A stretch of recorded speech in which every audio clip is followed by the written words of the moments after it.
recording something from about now until 10. So you know.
All right, you still silent. You sure you don't have mute? Is it muted bottom left? Can you hear me? All right. You might have to come back out and come back in, maybe. Yeah.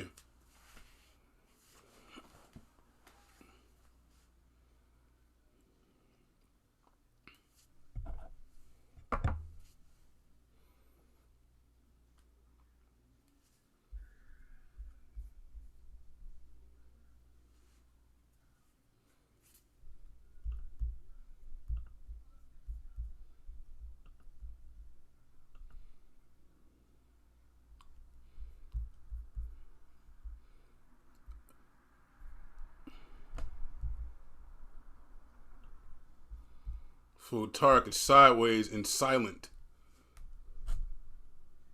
Yo, what up? Oh, all right. You got sound. There we go.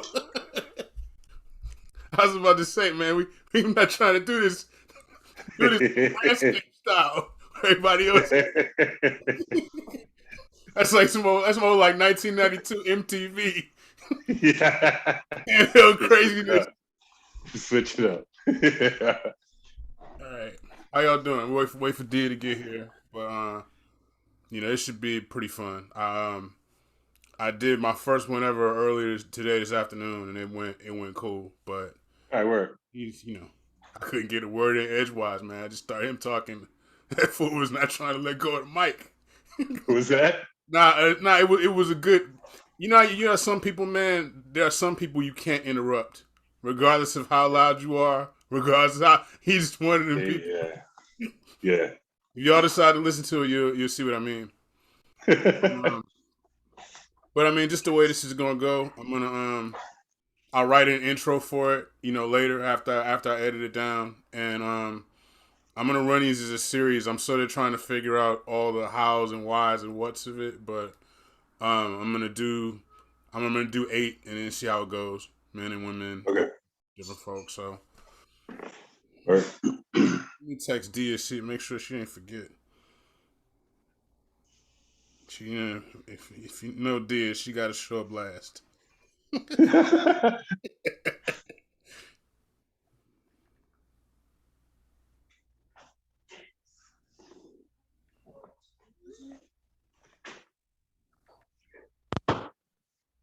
Can you hear me now? Yeah, got you. You good? Yeah. Okay. And we see that you're a man of courage. Man of courage, Yeah, it's right behind you. among other things. I've been called many names.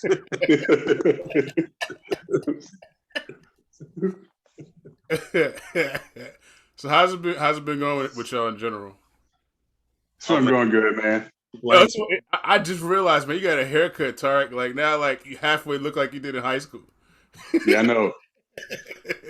And I want to cut it down more. That was the last time I had the quarantine jump. I just hadn't been to the barbershop. You know what I'm saying? Every time I thought about going, I'd hear a horror story. All right, A COVID horror story. Hold on. Dia's jammed up. Hold on. She didn't see the code in the authenticate thing. Hang on. And then we'll be ready to go.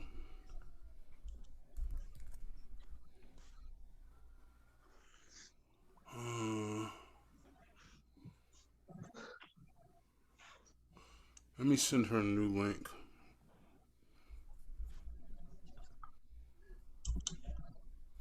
Give me 1 second, gentlemen. No worries. Yeah, take your time, man. Yeah. Just here trying to get a drink recipe from one of my homeboys.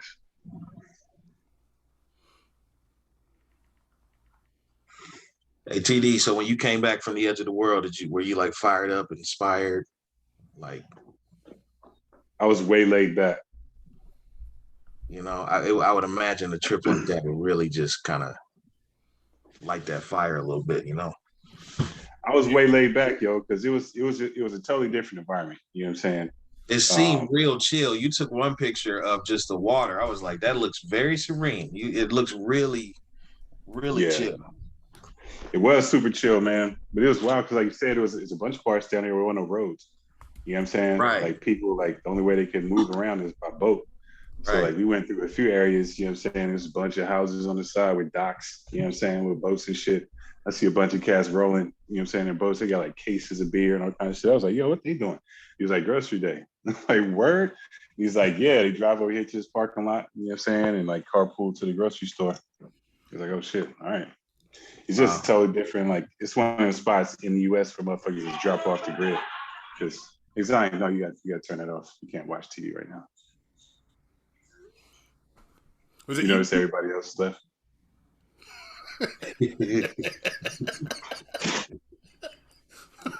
I love being grown. No, right? I love you, baby. I'll see you in a little bit. Hey, you, get out of here. Get out of here. Yeah, so it's my youngest. She was turning the TV on. You know what I'm saying? And she like, all you turn it down. All you needed was that Morris Day jerk out. You ain't got to go home, but you got to get the hell out of here. She was just like, huh? And I was like, you notice that everybody else left the room. Hey, Zion, come get the dog. Please. Sorry, I ain't taking no chances. Get the dog. Get the goldfish. Tell the neighbors to clear the buckets of chemicals. The fish already in the other room. Nope. Come get her. She's asleep. She's looking up, looking around. I'm glad I remember that before we started for real. Because Brooklyn is, I don't know, see a plastic bag blowing outside and lose their shit. So I mean, are restaurants opening up? Like, are they just doing curbside down there, or like where are things at in your states? Very different. Mississippi's scary. Mississippi's like, so Tate Reeves, governor of Mississippi, some months ago, a month or so ago, he was like, oh, it's over. We're gonna release the mask mandates, you know what I'm saying, blah, blah, blah. So right now you go to certain parts, you know what I'm saying, like not even certain parts, most spots in Mississippi, it look like 2017. But yeah, I'm still rolling with my mask. I went in and got vaccinated, you know what I'm saying, honestly. Which one did you get? Just we can all go down together if there's a problem. I got the Moderna. I got that Moderna. Yeah, so all the fam. You got Moderna too, Sam? I got that Moderna. All right, y'all the first two. Well, you're the first three Moderna people I know. The only person that crapped out, Greg got the Johnson and Johnson. Nah, see, Nope. Yep. No. Okay, I think I'm here. All right, We can hear you. D is here. And I look like I'm in witness protection. You too. What up, dear? All right. Okay, how's that? This is cool. First of all, Sam, this is Dia Johnson. We went to Yeah. high school with Tarek and I. Nice to see you. Hello, how are you? Sorry the engineer Well. couldn't figure out the technology. My apologies. Welcome. Well, like I was telling them, I'll write an introduction with your bios and everything at a later point. But we're just gonna talk and rap and throw out some questions, and just have a good time. So I think everyone knows each other now. Sam Bullock, celebrated restaurateur, partner with Tarek David, the greatest bar manager ever to set foot in Mississippi. Like you need a cowboy hat while you're pouring drinks or something, Tarek, like some Indian. I'm gonna put this out there. This isn't officially why we're starting, but have y'all seen Tampopo? It came out. It came out in '85, and it's a Japanese movie. It's a quirky movie that's about ramen, and ultimately like more or less you don't open a ramen shop unless you know what you're doing, and there's like more or less this chick that's weak. She's not that great of a cook, and there's this guy that's like literally an Indiana Jones guy that rescues bad ramen. So like he shows up, it teaches her like the real deal. But there's a side story with like this. It's if you like food, it's a cool. I think it's on HBO Max right now. Give me that name. Right. Yeah, what is it again? Tampopo, Tampopo. Yeah, okay. Yeah, try to remember that. But all right. I'm gonna count to 10 and let's get into this. This is a podcast. We have to be serious. Black people. Well, let me take my glasses off. Podcast. You got to Tampopo. One of the things that I'm doing with each of these is just sort of talking to folks who love what it is that they do. I love food. I love film. I love books. I love art. And you guys are three of the best culinary artists that I know. Well, thank you. Well, we also. Kind. And we also each have different sets of history. I mean, Sam was my barber. I was my man. We got into all kinds of trouble in college. Tarek, I didn't know as well in high school, but it was like five of us, like five guys. So you know what I mean? So we were close knit. And like I said, I mean, whether hip hop was a bridge or whatever it was, I mean, we all have different histories together. But I'm a food fan. I'm an amateur. You guys are pros. I think the first thing I would ask, when you're looking at where you are, I mean, D, I know you moonlight. You could do the whole shebang, but you choose not to. Right. Sam, seasoned vet. Tarek been doing it forever. What was the point that came for each of you when you realized or you knew that your chosen service, your chosen art was something you were meant to do, as a living?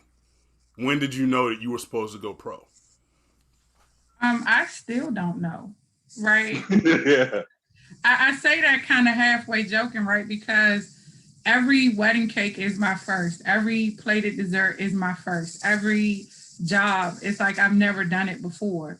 And I think I have so much confidence as an engineer, because I've been doing it every day for 30 years. But you get me in the kitchen and I have had the opportunity to work with people that I saw and I was in awe of them. So standing next to them on the pastry floor and you want me to put up something, I'm like, man, I shouldn't even be here. This is a joke. Like, what am I doing? Like, these are some of the greatest, And I always tell a story about my friend Pedroir Player. He's the executive pastry chef for Susan Gage. And he invited me to Jacques Pepin's 80th birthday party because he was selected to do a cake. When I got there, it was Sherry Yard and Jose Andres and other people. And they were like, hey, chef, how are you? And I was like, what? You talking to me? Who, me? Really? What? So, I don't know if I think of myself all the time as a professional or like a chick that makes cake for cool events. Because I haven't taken the leap 100%. I haven't said, this is going to be my career. I'm still heavily rooted in the technical game. You know, I'm still tied to a project where I manage engineers and I put out products every month. So I haven't fully walked away from it. And I think it's because I haven't been allowed to. Like when I left AOL after 16 years and I was on, you know, my 1 year hiatus, you remember I took that year off and I was cooking and baking and doing stuff. And then all of a sudden I got this job that was supposed to be 6 months. And it's been almost 5 years. So I don't know if I'll ever be a professional, right? Right. All right. Sam, Tark? When did I want to go pro? I don't know, man. I mean, the culinary bug kind of bit me early. I resisted it for a long time. I came up in a big family. It was much a family-driven inkling for me. You know, growing up in the household of preachers, there's a lot of talk about callings, right? So I had to field a lot of conversation about what my personal calling was. My father's thought my calling was supposed to, you know, me going into the ministry. Both of my brothers went into the ministry. They expected me to go into the ministry. So they're always talking about callings, always talking about callings. And food was always something that was sort of the silent glue that brought us together. We always shared the most and the best stories around the dinner table. We always had, you know, just made the effort to take time to get to the dinner table out of a busy day at the end of the day, something that's I think is lost today. But we, you know, that's how I was brought up. So those kinds of things, those memories really drove me to investigating how I could transition from a corporate guy to a hospitality professional. And I only knew a few things before getting into this field. I knew I wanted to be professionally trained, and I knew I wanted to try to amass as much experience possible to put myself in a position where I could continue to take on jobs and not only just amass like professional credentials, but just grow my skill set. So now I'm in a place where I can work with people in the industry just to gain skills, and I can, you know, practice my butchery. I can practice, you know, these kinds of things, and then it's reinforced into what I'm doing at the school when I'm you know, facilitating those classes. So I really wanted to focus on how this simple act of dining, this simple act of food preparation could bring our family together, right? And then the one big, and I always joke about this, the one big push for me was when I would ask my father how these things were made, or I would ask my grandmother, you know, how things were made. They never would tell me. They never would tell me anything remotely true to the recipe. And then it was all like word of mouth. And then whatever my grandmother and my dad could make the same dish, and they both give you two conflicting, you know, methods of prep for the same dish. You know, and then my father finally said, man, we don't really write this stuff down. It's more of a feel. I said, well, that's fine. Let's cook it together. You know, I want to know these kinds of dishes. So I said, you know, that really drove me to chase culinary school, chase training. And then I guess that was where I really wanted to go pro, because from that point on, I just looked for places where I could align myself to amass certain skills and just develop, you know, professional connections. I did that in Chicago during the 3 years I was there. I got a chance to travel abroad. I got back home to Michigan, where I've remained and just expanded my career. So it was really that sort of motivator, you know, and focusing on customer service, focusing on hospitality. I mean, you Kenji, even back when we was at Morehouse, we used to, you know, hang out. We used to go to different places. We knew how to be treated when we went out. Yeah. You know, Tarek and I hung out in Memphis. We know what to expect when we go out. Right. So we can easily identify issues and holes in the customer service game. So that really prompted me to take the culinary thing seriously as well, because everybody can claim to be a culinary professional, but very, very few are really good at it, and then really hold the people that are cutting corners to task. And that really, I think, is what distinguishes you from just your average everyday Joe from a true hospitality and culinary professional, which is what I've always aspired to be. So it's it's been a process, you know, and it just continues. I get the opportunity to do things like this. I get the opportunity to share. It's good. Word.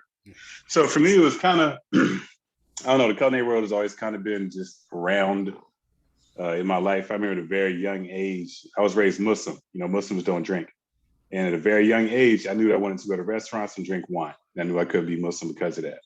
I don't know where I got that from, because nobody around me was going to restaurants because we were poor and wasn't nobody drinking wine either, you know.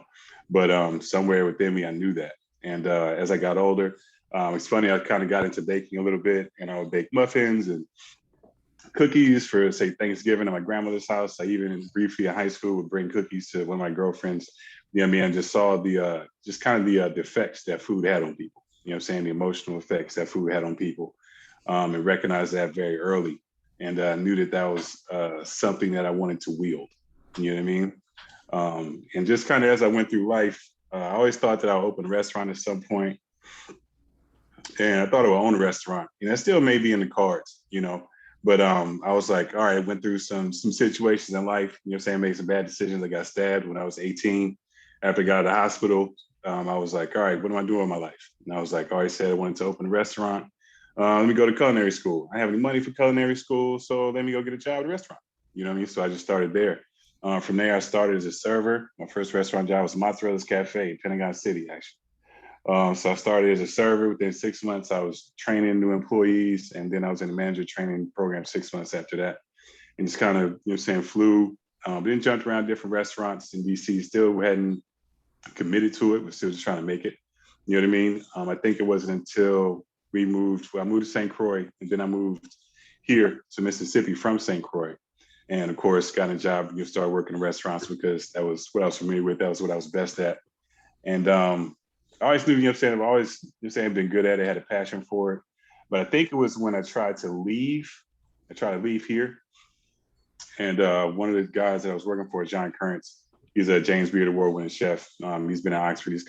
He was at the time, I don't want to say was, I don't want to play him like that, but was one of the top cats. You know what I'm saying? He was one of the top cats in the town.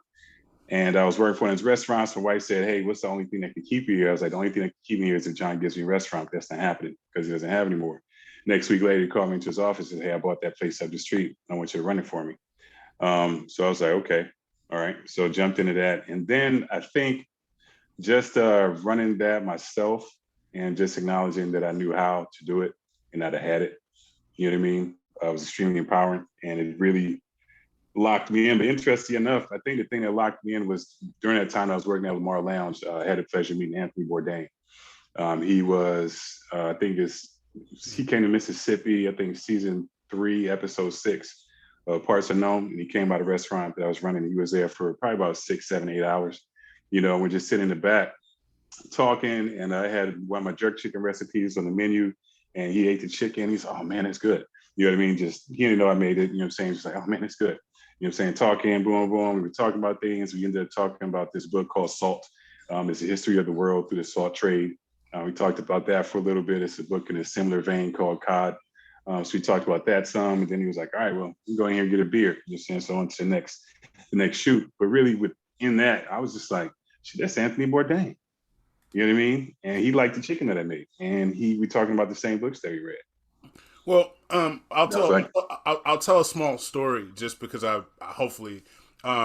my grandfather, you know, when he was making some money and had his kids and had his house and moved out of, you know, the hood where he was, and you know, he took his stepfather out to dinner to a French restaurant, and you know, it's a multi-course meal. You know, they bring the guy out there, they sit him down. You know, there's wine, there's music, there's all this ambiance. And this is a dude at the time who's in his 70s or 80s from DC, old school DC, you know, never been in any of this place. He orders a meal, doesn't know anything really that's on the menu. And when the food shows up, what he can't understand and what almost kills his appetite is there's no gravy, there's no biscuits. It is almost like, where's the gravy? You bring me all this bread, there's no gravy. What you doing bringing me to a place like, you know, and it's kind of like, as our experience as Black people in this country, you know, having limited opportunities, having fewer opportunities, always being the last hired and first fired. I mean, we all know how it goes. Right. our indoctrination into food culture, has really been a key part of the Generation X experience.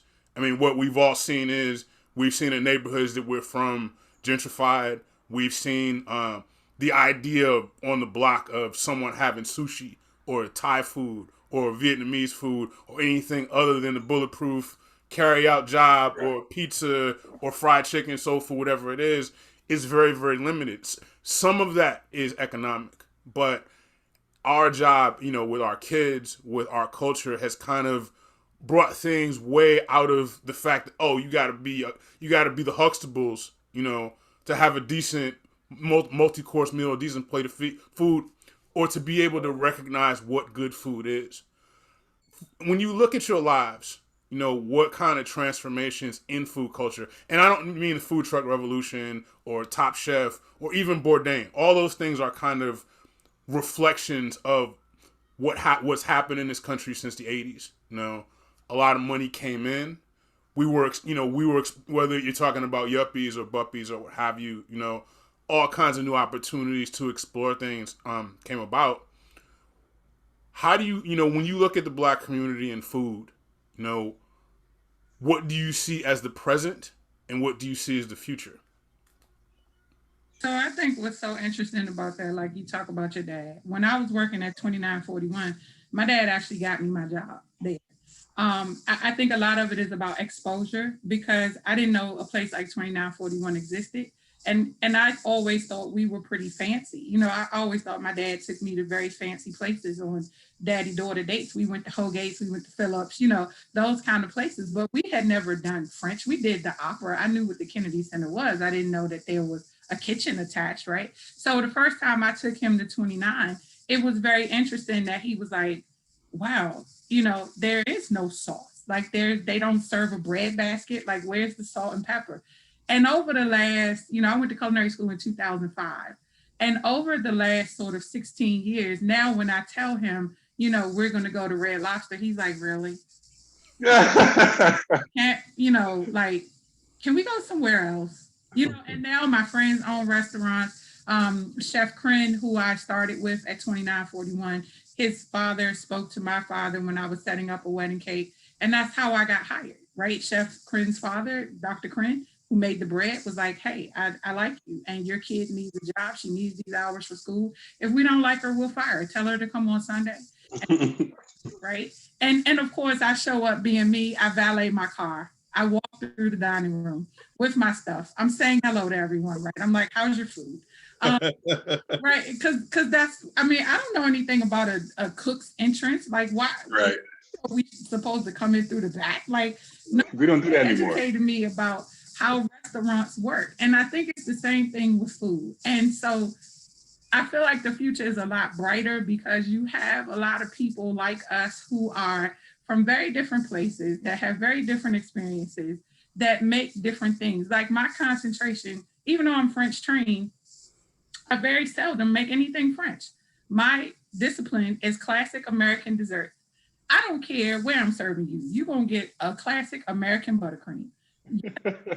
47 other kinds. But my jam is American buttercream with Mexican clear vanilla. Say what you want, but that's what I'm serving, right? There's a history to that because I've worked in places, like I said, 2941. I did a season with the Washington Redskins.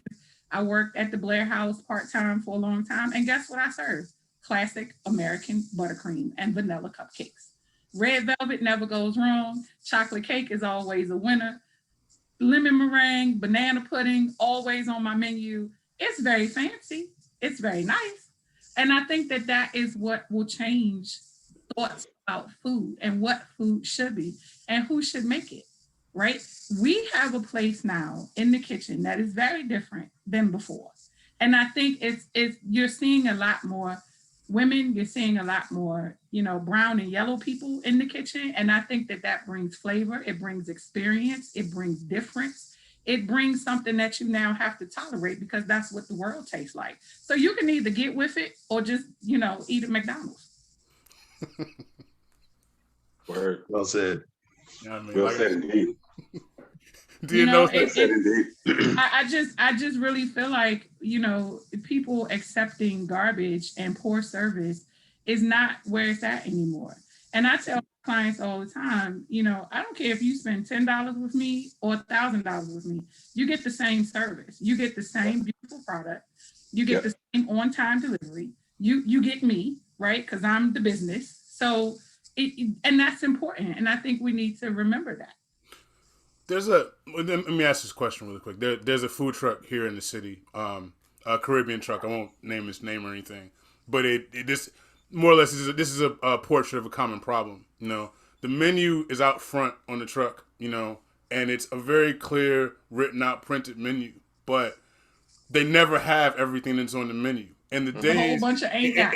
In the days when what they don't have on the menu, there's like tape. There's like taped X's on what they can't serve, or a marker line drawn through it. No chalkboard, no one expediting orders. We have a tendency, and this is not a regional thing. I kind of feel like it's a reflection of our establishments. The service we become known for, especially the spots that almost always have black owned in the window. Right. Seem to lack this level of finesse and continuity and maintenance and consistency. Sometimes you got plenty. The neighborhood place is always a neighborhood place. The carryout is the carryout. But when you go in there, it's always the shake the dice factor of what is it going to be. I know some of that is supply problems. Some of that is you don't always get into things that you want. But why do we do it like that? And are we going to keep doing it like that? Or is our push, now that we're none of us are spring chickens, so to speak, to continue to sort of to apply pressure to the millennials and the Gen Zers and future generations to try to instill different habits and a different approach. I mean, what are y'all seeing? I mean, you're out there in the field every day, so. I take no ownership of that. You know what I'm saying? Like, I'm all about this focus on this Black excellence, and I feel like that's one of the things that's allowed me to excel in this field, especially like you talked about different things happening as far as, Black people, we tend to be, I live in Mississippi, you know what I'm saying? When I got here, I didn't see any Black males in the front of the house. You know what I mean? I would see Black males in the back of the house. Nobody was even coming and applying for front of house positions. But I knew this because of my experience, because I was like, I know I'm more qualified than probably the majority of staff that you have on right now. You know what I mean? I was confident enough to say that to people,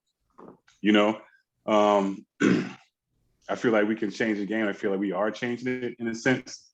You know what I mean? Just listen to Dia talk about her experience. You know what I'm saying? I know Sam's just pedigree, you know what I'm saying, how he gets down. I think just that focus on the excellence and just Black excellence, it's a hashtag. It's a thing now, you know what I mean, that people focus on, we've always known that we have to be 4 times, 5 times better than everybody else. You know what I'm saying? That's an unspoken thing that we know within ourselves as we're moving through certain circles, especially professional fields in this country. And I feel like it was something unspoken before, but now we know. You know what I mean? We're saying it to each other. We're talking about it. But I feel like we're supporting each other more. You know what I mean? I feel like one thing that's happening in 2020 is the Black dollar has started to spread a little bit more. And it could be just hopefulness or my personal experience. But I really see that happening. It's a different degree of support that we're having for each other. We're acknowledging to some degree that nobody's coming. You know what I mean? And it has to be us. So I feel it'll continue to be us, that the attention and detail, like you talked about, the kind of lackadaisical service, that lack of professionalism, that's something that I don't deal with, I don't tolerate. And like I say, that's one of the things that I feel helped me to excel in this field because I focus on the details. And those tiny details of customer service, that we know that make it a special thing, that make it personalized. That make you, it's a feeling that you feel about places. You know what I mean? You got 2 places and they both have, kind of the same average sandwiches. But if one place just makes you feel better because of the people and the attention to detail, you're always going to go there. You know what I'm saying? Of course, you want to go where the delicious food is, but it's something also about how that plays a large part in how a place makes you feel. But the people, the attention to detail, the energy that they put into it, the care, is something that's very important. And when I'm training people, that's one of the first things I focus on, excellence. When I go into a bar, first thing I do is look at their mixers. You're using this chitty margarita mix, throw that out. We're ordering fresh limes, fresh lemons, fresh oranges, fresh grapefruits every day. We're going to juice them every other day, period. You know what I'm saying? You're going to juice this and you're going to finally strain it to get all the pulp out. All right. For when you make your drinks, they have a great mouthfeel. You know that term mouthfeel. So it's all about these specifics. And I make sure that I talk to my staff and pound it into them and talk to the guests about it as well, because these are the fine things, the little things, little details that make your culinary experience special. And that we as professionals have a responsibility to make sure that those things don't get lost. I think Tark makes a great point. At our best, we are all teachers, right? And I know there are tons of people, you know, that kind of look at me now, kind of like Yoda. You know, their cakes fall apart in the middle of the night, they call me, right? They go, I went out today on a wedding setup with a girlfriend, and she called me because she thought, you know, I knew what to do. And I think that if we all teach more and we all are collective in the art and the craft of this industry, because that's what it is, and you reinforce that Instagram won't get you there, YouTube won't teach you. This is 10,000 hours of repetitive, boring, senseless work that you have to do all the time. And I tell people, if you bring me something that you are going to put out to a client, do not bring me trash, because I'm going to make you do it again. And I don't care how upset you get. I don't care how long it takes. I don't care if we have to call your customer and say, hello, we're going to be late because we're not bringing you trash. Thank you very much. Now, the people that I work with, they're like, yeah, you know, I was sweating over this because I know you're not going to let me just get away with it, right? When I'm teaching, I expect you to lead better than me. I want everybody that I teach to be twice as good as I am, because if I put that out into the world, right, everybody gets a great cake. You're not going to be mad at your wedding. You're not going to be mad at your graduation party, because you're going to get great service and you're going to get a great product. So I think we have to teach more and reinforce that this industry exists without us, right? People our age, people with our experience, people with our background, people from our neighborhood, like all of that is flavor, all of that is experience, you know, and you have to teach it. You just can't tell people about it. You got to be hands-on with these folks, making them do the things that made you great, like straining the grapefruit juice, right? It's very important. Yeah, I can't add much, you know, to that.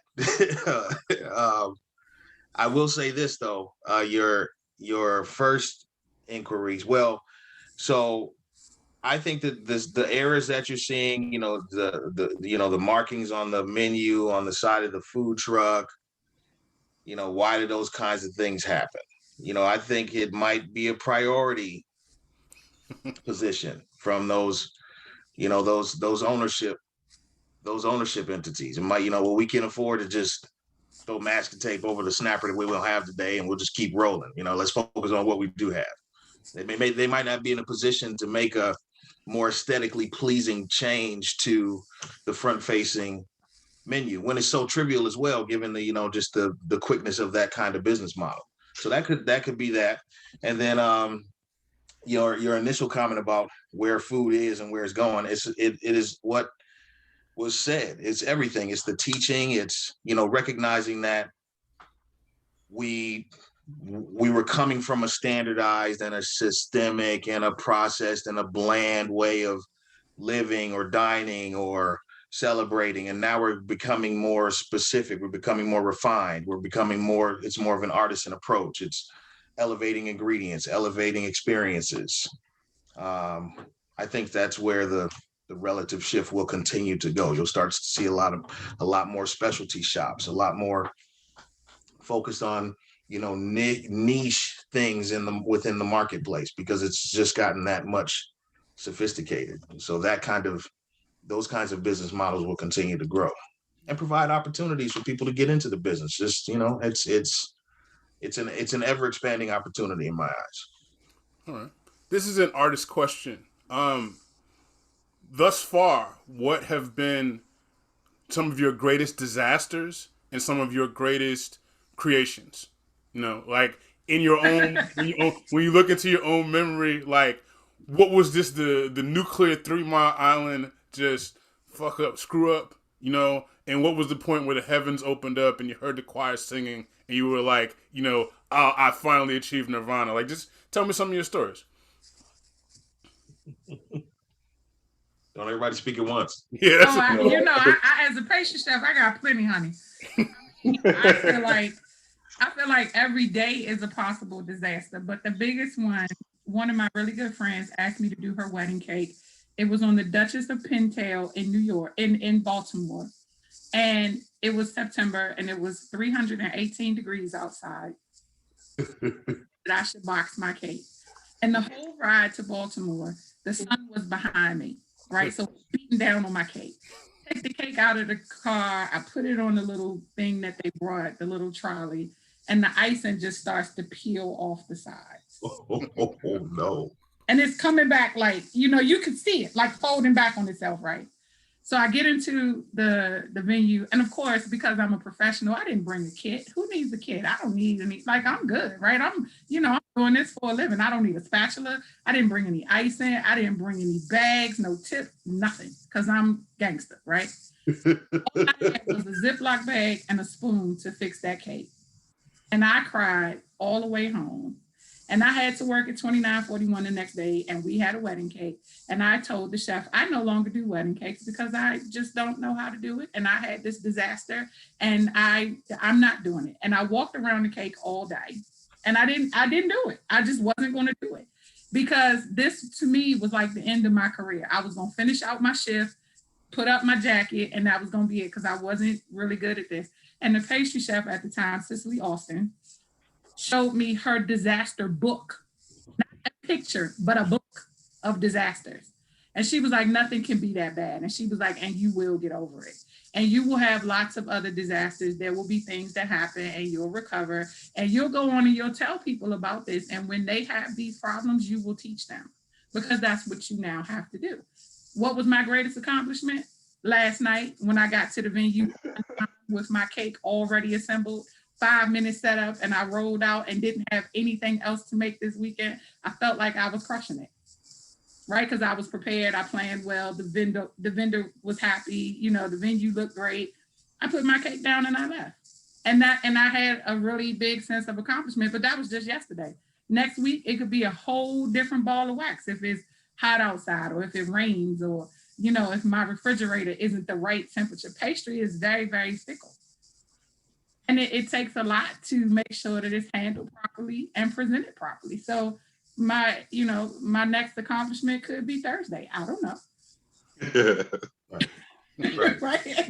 We'll see. I got to drive a cake to North Carolina. I'll let you know how that works out. Yeah, it's wild, man. You talk about disasters. I mostly think about like situations, just being a general manager is tricky at restaurants and you have to, everything that happens is your responsibility. You know what I mean? You have to fat your fingers on every single thing that's happening. And for whatever reason, it seems this shit always wants to hit the fan Friday night by 8:30.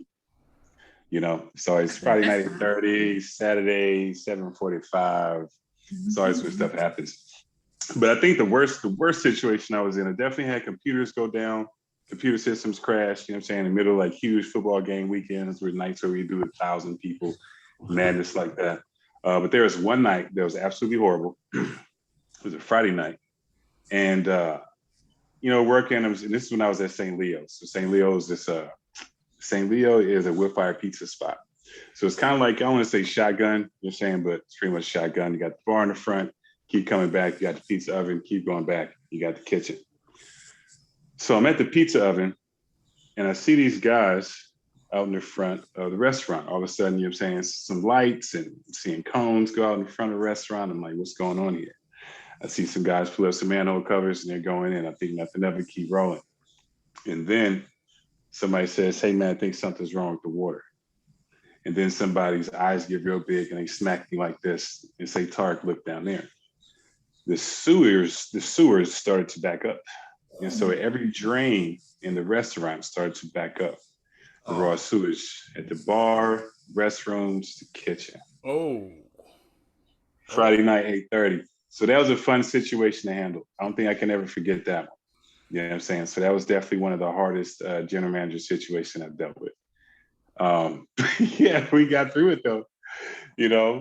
Greatest accomplishment. I don't know. I think the greatest accomplishment happens just periodically. My favorite thing is just making a cocktail for somebody that doesn't know what they want and they love it.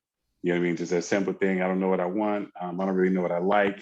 Well, hey, check this out here. It's this, blah, blah, smell this, taste this, what you think, blah, blah. All right, let me make something for you. If you don't like it, I'll buy it. You know what I'm saying? Fuck it. Make it. Like, oh, this is delicious. Like that's the best for me. You know what I'm saying? That's it. So anytime that happens, you know what I'm saying, that's the best. So yeah. That's awesome. How many bad how many fuck ups we supposed to list? How many bad? Yo, there's so many of them. I try to like how much time we got? My list is long. Well, let's talk about some of the most memorable ones. I don't know. I mean, look, so I'll tell you. When I was at the Palace, Palace has since been raised. When I was at the Palace of Auburn Hills, former home of the Detroit Pistons, we had Kevin Hart in for an event one evening. It was a double booking, so we had one show at 7 and then another show at 11. The Palace, I think, capacity at was 24,000, but routinely set about 18,000, and I think Kevin Hart was right. It was sold out, but I think it was like maybe 14,000 average for each show. But so we were working the premium food and beverage levels, and we had to set all the suites that had pre-ordered food for the first show. And then we had to do that tight turn because the first show ended around like 7 to 10, maybe. Then you had that tight turn for the 11 o'clock showing and clear 160 suites of food, reset for the 11 o'clock show, and then clear everything after both shows. And the only way I was even moderately successful with that was because I was, for the first time in my career, I was totally transparent with my team, and I was working with my assistant to develop this tracking grid that processed everything per department, because I had to rely on different departments to execute that tight change. And it went off without a hitch. It was it was a great show. We ended up making the most revenue that we had made for that number, that kind of show, that kind of program at the Palace to date. So it was just a great evening. And then, a couple of individuals got recognized, me being one of them, one of the guys from the environmental services department. And I had never really got along with this guy. And he nominated me for recognition, gave me one of Greg Monroe's autographed shoes from the Pistons, because he was a former Piston at the time. And then recognized me for my contribution for that show, because working with his department, they said it was one of the most seamless for them to be able to get in, clear, and that we came in, it was really seamless for them to move along and clear that process. So I guess they were just impressed with how well our department was able to pull that off. So that was one of the good, one of the higher, more recent recognition points that I was really happy to be a part of. I mean, in like fashion, there's been some terrible points within my career at the Palace too. I had one situation with one of the head, I made this mistake. So one of the head servers was upset that she would always take care of the ownership suite. She would always take care of the ownership suite and the guests that were parties to the ownership suite.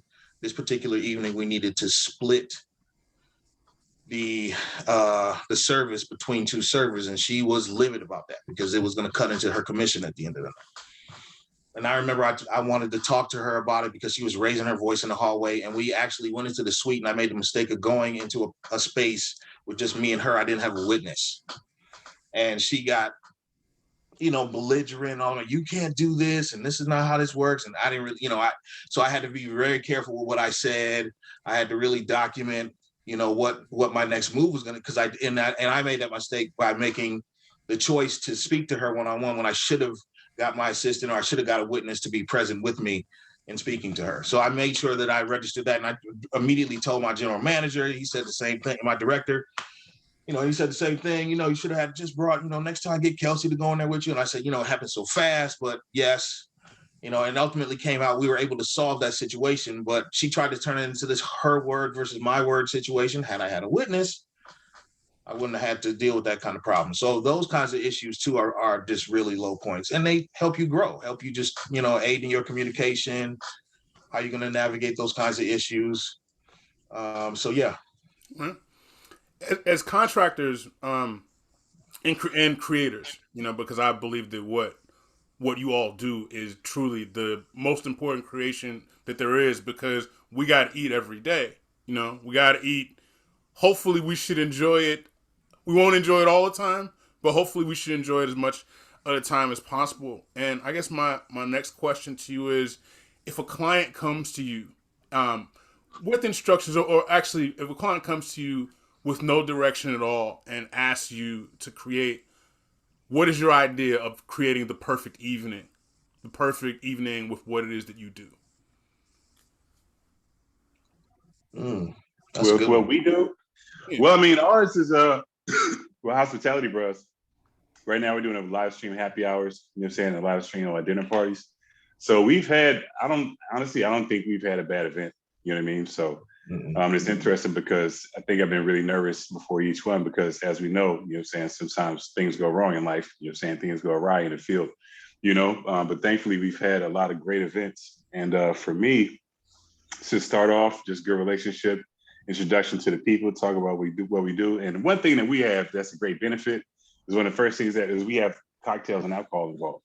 You know what I mean, with what we do. So I'm straight up. So the first thing that we do is we make a drink. You know what I mean? So we come in, we introduce ourselves. Sam is talking about what he's doing. I'll talk about who I am. And then we'll be like, all right, let's make this drink. And then we we get make them the drink. We get liquored up right off the top. You know what I mean? So what are you drinking there, Sam? High quality H2O. High quality H2O. Yeah. Right. So yeah, man, we get them a drink right off the top. I think it's a little different for me because a lot of my business is no contact, right? Like I often, like the bride I had yesterday, I don't know her. I've never met her. We didn't have a conversation. But I work with that planner repeatedly, and I know that she has a style. And so I think that my style of pastry works with the people that I work with, right? And sometimes you'll find that your style doesn't match what that client is looking for. And I think you have to be upfront with that, because if you're not, it ruins the entire experience, right? And I think everybody has a style. Everybody definitely has a way that they work and a way that they present and things that they use repeatedly. And I think you just have to be upfront with that. And if you're authentic in what you present to your client, then you will have a great night, even if it's terrible, right? Because you're the experience. Like if everything goes wrong and you do everything in your power to make that customer happy, it's still a great night, right? Because there's a story, there's typically alcohol at weddings and that kind of thing. And you just, you just do your best. But I think you have to really you almost have to think like that person, especially when you're doing weddings. If I was this bride and I was getting married, after a pandemic, and this is the first time I'm seeing my friends, what kind of cake do I want people to see? What do I want them to taste? How do I want them to feel when they walk into this venue? And do I want them to feel like I'm the, traditional stuffy French pastry chef that's going to come in, jacket it up and, all of that? Or am I going to be the cake lady at the end of the block? I think both things are important, right? Because sometimes you just need to be a real person and not a chef. And that makes it great too. And then sometimes you have to chef up because people need to take you seriously. So all of that contributes to the experience. Right. Yeah, I don't know. I just, I try to work with clients, those that may not have a vision of what they might want. My style tends to be more contemporary, minimalist, if left to my own devices, right? So I rely on clients to just point me in the right direction. And even if they can't, help with themes or flavors, you can just narrow it down with, styles or, overall tastes, general, mood when dining. And then you can use all that to shape an event. So it's fun. It can be fun when you have situations like that because, it forces you to be, creative and focus on, just those nuanced details, everything, not only sourcing them the material processing and preparing the meals, but then you're talking about setup, plating, design, the whole shebang. So at that point, you're really multitasking a lot of skills. So it can be very, very enriching as well. Yeah, I enjoy it. You know what I'm saying? That's my favorite. I feel like that's my time to shine. You know what I mean? Just bartending is a lot more immediate. You know what I mean? As far as just the how it happens, the entire process. I mean, coming to the bar, ordering a drink, and getting your drink. You know what I'm saying? Walk away and drinking it.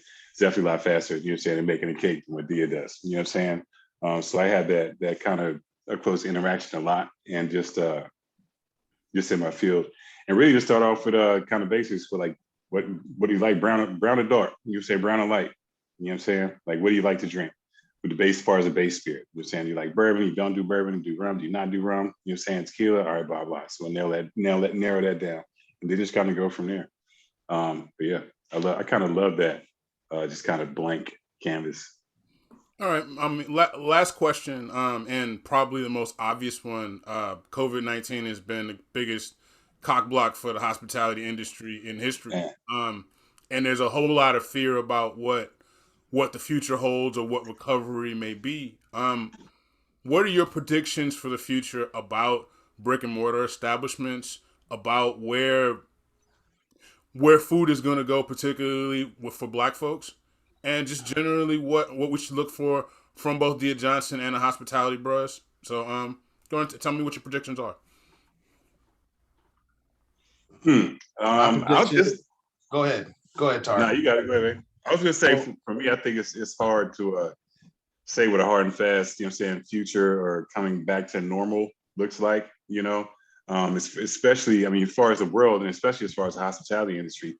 Hospitality industry has been protected from so many things for so many years. I never imagined, honestly, that anything could hit our industry the way that this did. I feel like no matter what happens in the world, people still eat and drink, and when shit's really rough, they eat and drink more.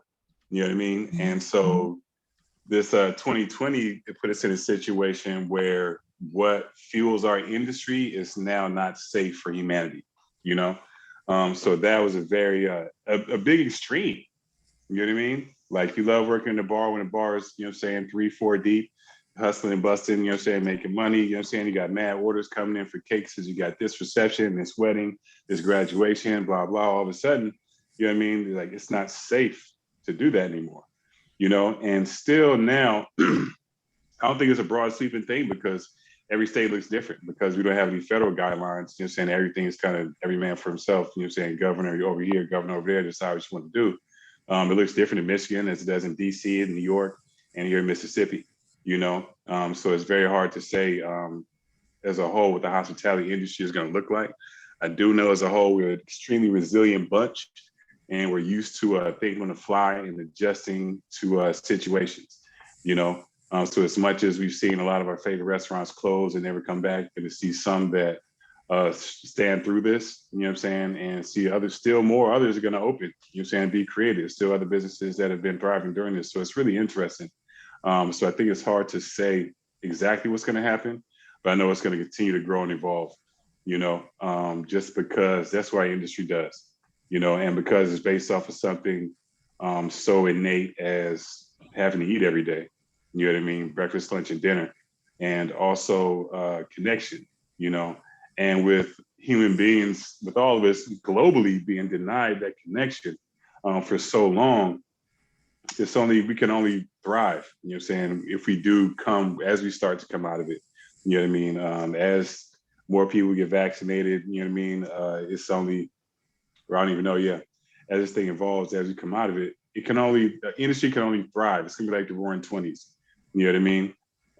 When we can get to the point that we can roar, because it's all about people. It's all about people coming together, and we've missed that so much. I think it's going to be a huge explosion with restaurants when it does happen. But I think it's going to be a gradual process, and we may not even recognize that explosion. We may just recognize the gradual uptick, and then we'll look back 10 years later and be like, "Wow, that was a fucking explosion." Yeah.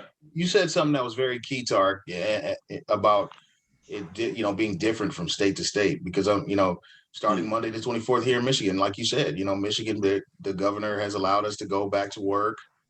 The percentages are being lifted for capacity in restaurants in Michigan. It's happening in New York. It's happening in LA. So these states aren't, these states are having, nobody's on the same page. So Right. it's I mean it's good that COVID has focused the industry and has, I think, sharpened the industry, made it more resilient, right? And through this, the opportunity to focus on best practices is going to be at the forefront. It's going to be high. I think that's going to be the shift. Just in waves throughout the industry. So that's the positive. Obviously, the negative being the delay, and then just the difficulties with the vaccine. Getting the percentages to respectable levels in some parts of the country, right? Will we get back to a sense of normalcy? Will we return to life without a mask? CDC says we can walk without a mask now, fully vaccinated folks, right? We can get out here and just act like it's normal. 2016. But yeah, exactly. Right. But then, certain stores are saying, don't come up in here without your mask. Your Kroger's, your Myers, what have you, your Walmarts. So it's definitely an interesting time, but like Tark said earlier as well, man, focusing on the positives, adjusting to that Black excellence lens. That's what the design initiative was for. So we keep our focus on that. That's going to ultimately drive us where we need to be. Yeah, and it's like, and just to build like watching trends in the industry. There are always trends in the industry brought about by different things. And one trend that I'm seeing in the bartending industry that's actually was kind of already developing, then COVID kind of pushed it, amped it up a lot, was mocktails, non-alcoholic cocktails, low ABV cocktails. You know what I mean? It was already kind of something that was happening with people becoming more health conscious, you know what I'm saying? And then with COVID, everybody went hard. You know what I'm saying? Just like, everybody went hard. Liquor store sales increased by 500% pretty much across the country. You know what I'm saying? Between 450 and 500%. So people at home drinking, getting it in. And then, you know what I'm saying, after the cast, I think the shock wore off, people were like, all right, I can't do this anymore. You know what I mean? But I got to figure out something to do because I'm still at home, And I'm looking at bars opening up. There's just only offer mocktails, you know what I'm saying, 100 different non-alcoholic beer, you know what I'm saying, selections, things like that. It's happening in different parts of the country. So the hospitality industry, like I say, we're going to survive. We're going to evolve. We're going to keep going.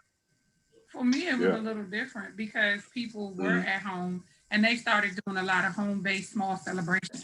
And when things got bigger, it was still only 25 to 50 usually.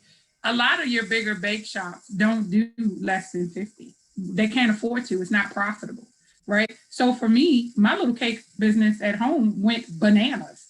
When the pandemic first hit, people were concerned about food. In my family, like my dad, my aunts, my uncles, they're, close to, if not 70. So they weren't going out to the grocery store. But I could go to Restaurant Depot, right? I could buy 40 pounds of chicken and I could split it up and drop it off. I was doing a lot of drops. I did that too. Right? Okay. So, it was very interesting.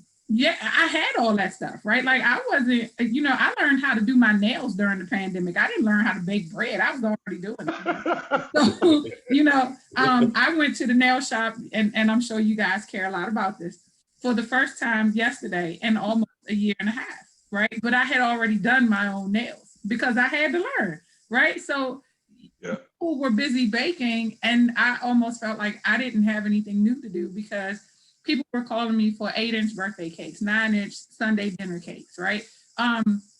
People were really getting back to very core principles around food. They just wanted a dozen cupcakes. And a lot of times, if you go to a bake shop, that's not profitable for a bake shop to turn on the oven for 12 cupcakes. But what do I care? I'm just in the house, in the kitchen.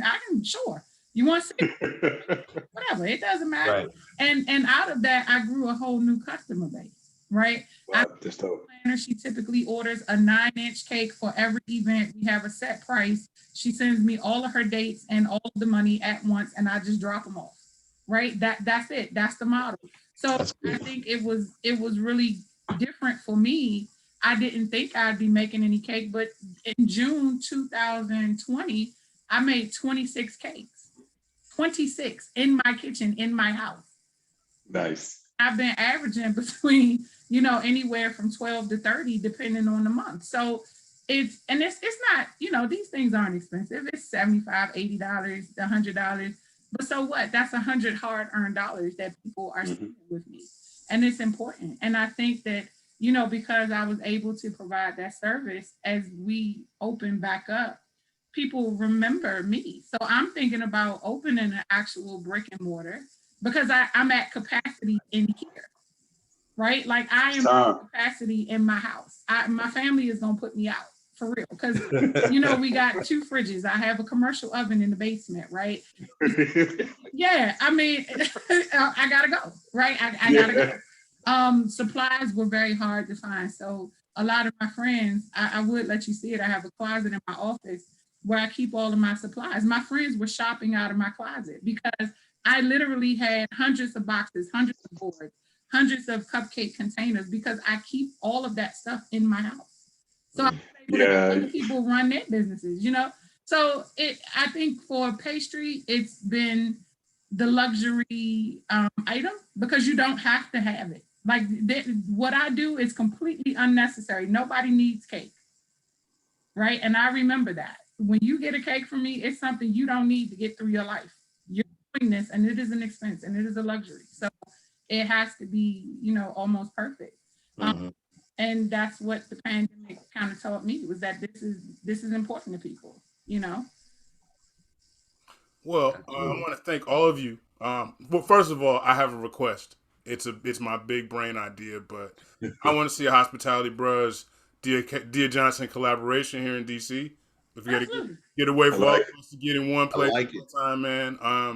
I host. I wear another Loud Hawaiian shirt, and but I will travel. Like I will pack up my truck and travel. So nice. Me too. Anywhere I will drive and bring all of my stuff. I have my travel kit downstairs that I use to teach. My little red hasn't been on the road in a while. So y'all can be like a culinary Diggable Planets. Yeah. Well, look, thanks. I like that. Thanks a lot for joining us on Verbal Intercourse, episode 2, and I wish you all the best. Your links, your contact links, what is it? It's hospitalitybros.com and at hospitalitybros on Instagram. And what's your handle on Instagram, Twitter, what have you do? Dia M. Johnson. Okay. I had to take down my business website. I couldn't handle the traffic. But I'm thinking about putting it back up and, we'll see what happens with the whole brick and mortar. So stay tuned for that. Beautiful things. Thank you so much for joining me all. And I'll see you soon. God bless. Peace. Right. Bye.